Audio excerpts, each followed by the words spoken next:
السلام علیکم ورحمۃ اللہ وبرکاتہ۔ وعلیکم السلام ورحمۃ اللہ وبرکاتہ۔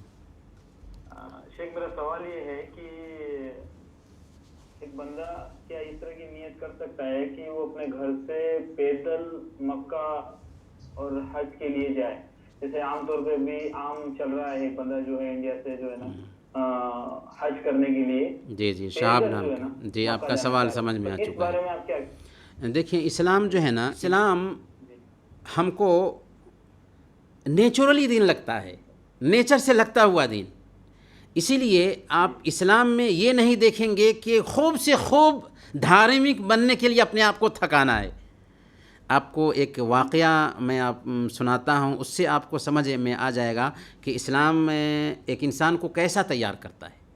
3 لوگ آئے اللہ کے نبی صلی اللہ علیہ وسلم کے پاس، یہ صحیح بخاری اور صحیح مسلم کی اوتھینٹک روایت ہے، اور انہوں نے اللہ کے نبی صلی اللہ علیہ وسلم کی عبادت کے بارے میں پوچھنا چاہا اللہ کے نبی صلی اللہ علیہ وسلم کی بیویوں سے، کیونکہ اللہ کے نبی صلی اللہ علیہ وسلم گھر پر نہیں تھے۔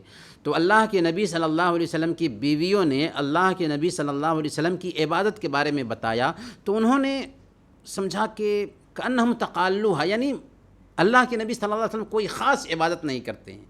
اور وہیں پر ان تینوں نے اپنا اپنا ارادہ ظاہر کیا۔ ایک نے کہا کہ ہم ہمیشہ روزہ رکھیں گے، کبھی بھی روزہ نہیں رہیں گے۔ دوسرے نے کہا کہ ہم بیوی بچوں سے دور ہو جائیں گے، اور تیسرے نے کہا کہ ہم رات بھر قیام کریں گے۔ اللہ کے نبی صلی اللہ علیہ وسلم جب آتے ہیں اور آپ کو خبر دی جاتی ہے تو آپ غصہ سے کہتے ہیں کہ کیا تم ہی لوگ ہو جنہوں نے ایسی ایسی باتیں کہی ہیں؟ میری حالت یہ ہے کہ میں روزہ بھی رہتا ہوں، بے روزہ بھی ہوتا ہوں، میں نے شادی بھی کی ہے، اور میں سوتا بھی ہوں، نمازیں بھی پڑھتا ہوں، جو میری سنت سے اعراض کرے وہ ہم میں سے نہیں۔ تو یہ بات یاد رکھیں کہ اسلام جو ہے نا، اس بات پر ہمیں نہیں ابھارتا ہے کہ مذہبی انسان بننے کے لیے زیادہ سے زیادہ اپنے آپ کو تھکائیں، جیسے دوسرے دھرموں میں ہوتا ہے کہ لوگ بال بچوں کو چھوڑ کر کے جنگل میں چلے جاتے ہیں، خوب سے خوب پریشرم کرتے ہیں، اللہ کی نعمتوں سے اپنے آپ کو دور کر لیتے ہیں۔ اسلام ایسا حکم نہیں دیتا۔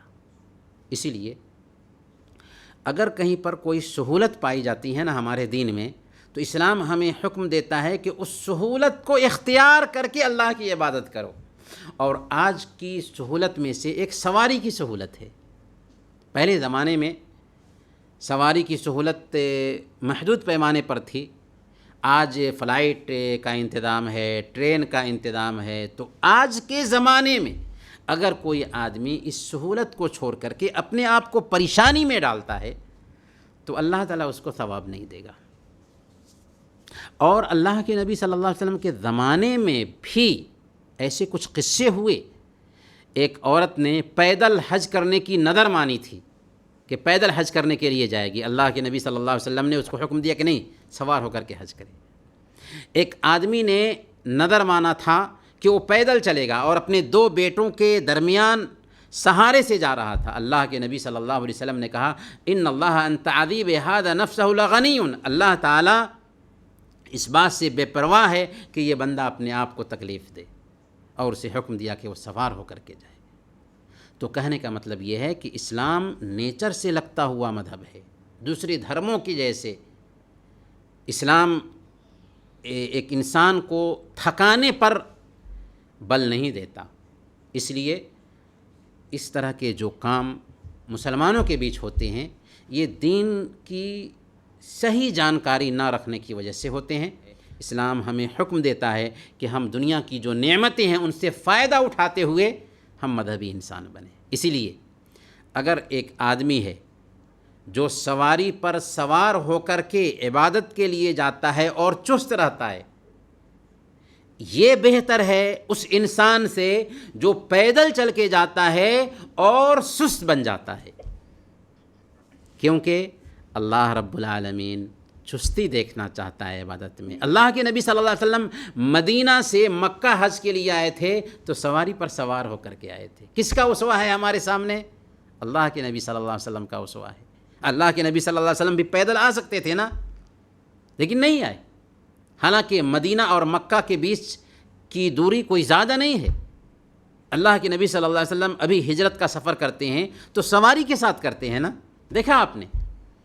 تو اسی لیے یہ جو طریقے اختیار کیے جاتے ہیں دوسری قوموں سے متاثر ہونے کی وجہ سے. اب دیکھیں کچھ لوگ جو ہے نا زمین پہ ڈنڈ مارتے ہوئے کسی مندر کے پاس میں جاتے ہیں اور سمجھتے ہیں کہ اس میں زیادہ ثواب ہے. تو دوسری قوموں میں اس طرح کے طریقے پائے جاتے ہیں، پر اسلام ایسے طریقوں کو برداشت نہیں کرتا، ان طریقوں کی حوصلہ افزائی نہیں فرماتا، اور اسلام نیچر سے لگتا ہوا دین ہے، اس لیے نیچر کے مطابق زندگی گزارنے کا حکم دیتا ہے. امید کہ بات واضح ہوگی.